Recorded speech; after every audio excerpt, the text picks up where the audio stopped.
는 전화 신청 받겠습니다. 전화 와 있는데요. 시청자님 안녕하세요. 예, 안녕하십니까. 네, 어떤 종목 궁금하세요? FNF인데요. FNF. 예, 네. 45,200원인가 샀는데요. 네. 계속 빠지니까 이걸 손절하고 나가야 되나, 언제쯤 사셨어요? 12월 10일인가 아마 그 정도 될 것 같은데요. 오를 때 산 게 아니라 빠질 때 최근 들어서 한 달 정도 예, 보유를 하신 거네요. 예, 예. 네, 기간은 여유 있으세요? 예, 기간은 좀 있어도 상관은 없는데요. 네. 네. 지금 이렇게 알겠습니다. 그럼 저희가 전략 세워드릴게요. 팀장님, 예, 예. 지금 좀 손실을 보고 계신데 이 종목은 어떻게 보세요?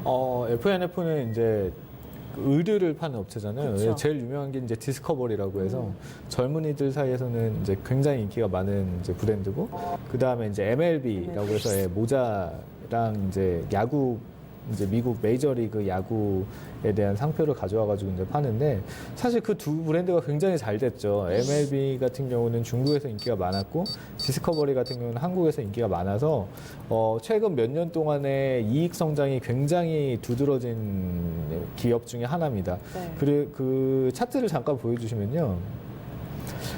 네, 주가가 2017년도 초반에 이게 주봉 차트인데 한 16,000원, 뭐 17,000원 이 정도에서 10만 원까지 올랐으니까 사실 어마어마하게 네, 많이 올랐고 네. 이익도 한 대여섯 배 이렇게 났거든요. 그렇기 때문에 영업이익 자체가 원래는 한 180억 정도 하는 회사가 지금은 1,000억 이상 하고 있으니까 굉장히 그동안의 고성장을 이뤘다라고 보시면 됩니다. 그리고 주가가 이렇게 최근 들어서 굉장히 가파르게 하락을 했잖아요. 네. 그 이유 자체는 뭐냐면요. 이렇게 고성장하는 회사들은 미래에 대해서 기대치를 다 주가에 반영을 합니다. 예. 그래서 지금 실적이 좋아서 주가가 오르는 게 아니고, 얘가 내년에는 이익이 2배 난데, 그러면 지금 주가는 싸잖아. 내년에는 3배 난데 지금 주가는 더 싸잖아.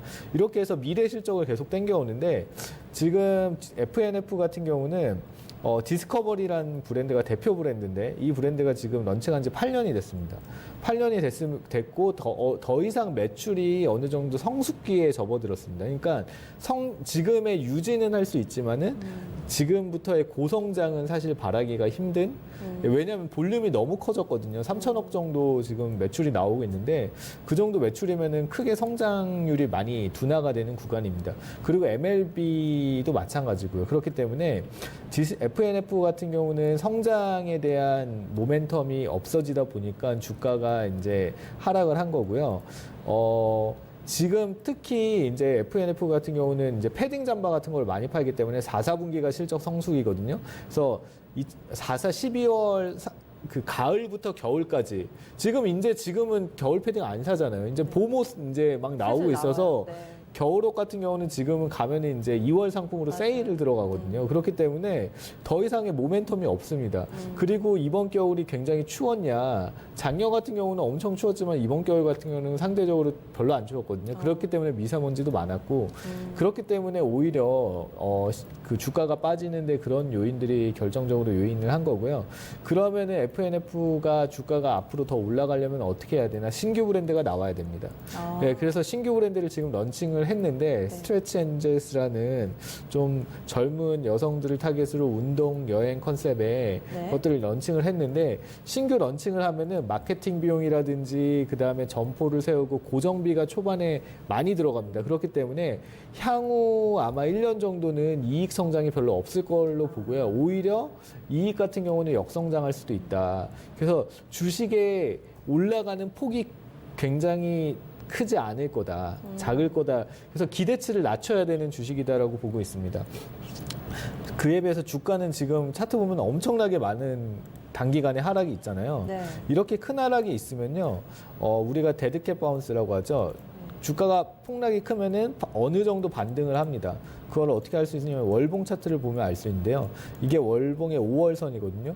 5월선하고 현재 주가랑 괴리도가 이렇게 크면은 한 번씩 반등이 나옵니다. 그래서 이때도 주가가 이렇게 빠지다가 이렇게 한번 월봉의 요 선 가까이 이렇게 올라가고, 요 지난달에도 이렇게 올라가고 이번 달에도 조금씩 올라가는 게 이게 반등이 나오는 거거든요. 그래서 FNF 같은 경우는 반등이 한 번씩 나올 때마다 주가를 좀 정리하는 게 좋지 않을까라고 보고 있고, 팁을 드리자면 37,000원이 깨지면은 제가 봤을 때는 3만 원까지 주가는 하락할 수 있다 이렇게 보고 있습니다.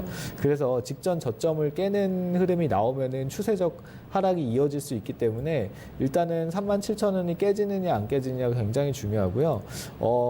이게 반등을 하더라도 5만 원을 뚫기는 힘들어 보입니다. 그래서 37,000원이 보유는 하시되 37,000원이 깨지면은 물량을 들고 가서 3만 원에 한번 물을 타시는 그런 전략이 있을 수도 있고요. 아니면 깨지자마자 팔고 다른 종목으로 이동하실 수도 있고요.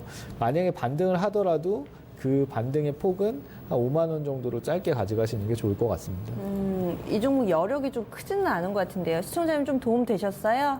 예, 아주 많은 도움이 됐는데요. 네. 그러면은 지금 매도할 필요는 굳이 없고 좀 더 기다렸다가 한 번쯤 반등하면은 그때 팔고 나와라 그 말씀이죠? 일단은 만약에 37,000원이 깨졌는데도 매도를 안 하실 거다 싶으면은 한 3만 원 정도까지 주가가 만약에 내려가면은 그때 오히려 추가 매수를 하셔가지고 단가를 낮추신 다음에 3만 원 정도에서는 반등이 나옵니다. 기술적 반등이라는 게 나오거든요. 그때 오히려 좀 한 20% 정도 기술적 반등이 나왔을 때, 그러니까 그때 3만 원 정도에서 20%면은 뭐 36,000원 정도밖에 안 되겠죠. 그렇게 나왔을 때 이제 조금 이제 엑시트를 하고 나오시는. 그러니까 일단은 단가를 추가적으로 더 만약에 기다리신다 그러면은 추가 하락을 염두에 두셔야 되고 추가 하락이 나오면은 단가는 더 낮춰야 됩니다. 그래야 손실 없이 나올 수가 있습니다. 전문가님. 네. 그러면은 이게 3만 원까지 갈 수는 없고 예를 들어 조금이라도 반등하면 한 1,000원이라도 반등하면은 네. 그때 매도하고 나올까요?